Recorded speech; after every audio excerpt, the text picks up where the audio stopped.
मेरे बच्चे, तुम्हारे मिलन की तारीख तय हो चुकी है। कब और कैसे चलो जानते हैं। मेरे बच्चे, आज से ठीक 2 दिन बाद पूनम की रात को तुम्हारी मुलाकात उससे होगी।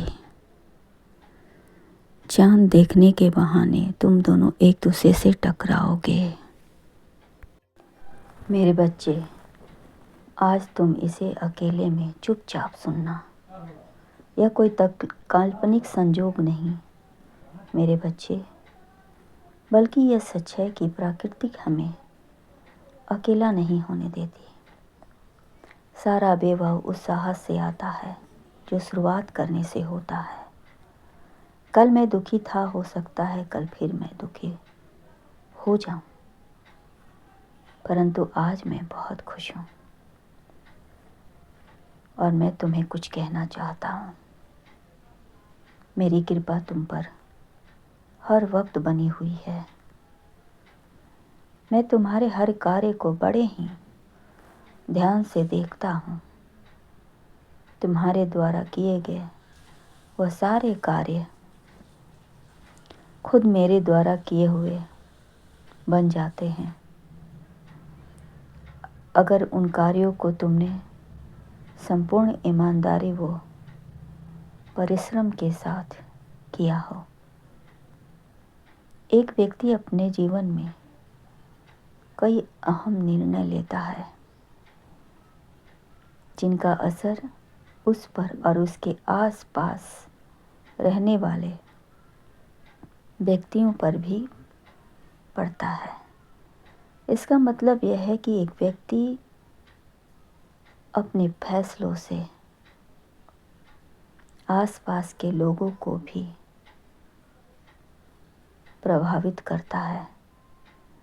अपने साथ साथ कई और व्यक्तियों के जिंदगी का रास्ता बदलने की वो क्षमता रखता है।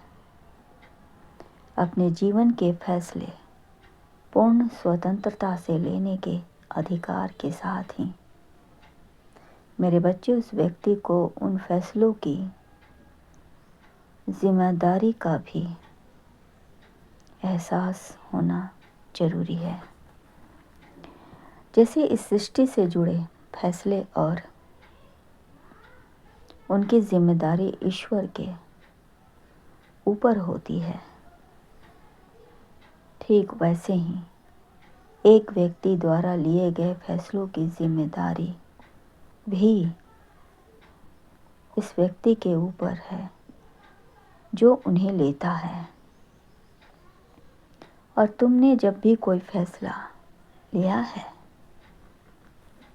मैंने देखा है तुम स्वतंत्र रूप से उसे पूरा किए हो।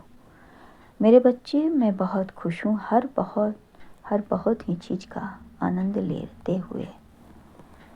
तुमने कई बार सोचा कि यदि वह सुख भी किसी और को भी मिल जाए तो कितना अच्छा होगा। तुम्हारी सोच तुम्हारे प्यारे हैं, बहुत प्यारे हैं तुम्हारी तरह से, ईमानदारी से। यदि कोई व्यक्ति तुमसे किसी चीज़ के लिए सहायता मांगता है तो तुम पूरी ईमानदारी से निभाते हो। और व्यक्ति उन फैसलों को लेते वक्त स्वयं ईश्वर का कार्य कर रहा होता है।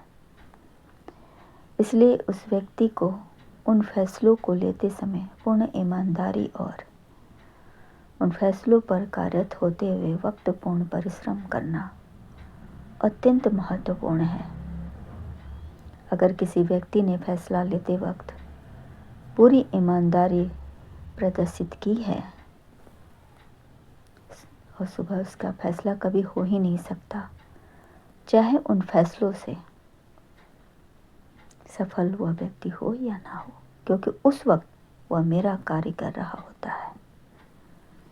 इसलिए जब वह न्याय की कुर्सी पर बैठता है तो किसी भी फैसले के परिणाम से उसके फैसले को सही या गलत नहीं ठहराया जा सकता मेरे बच्चे, क्योंकि उस वक्त न्याय करता है वह मेरी मर्जी का। इसलिए सत्य के मार्ग पर चलें और खुश रहें।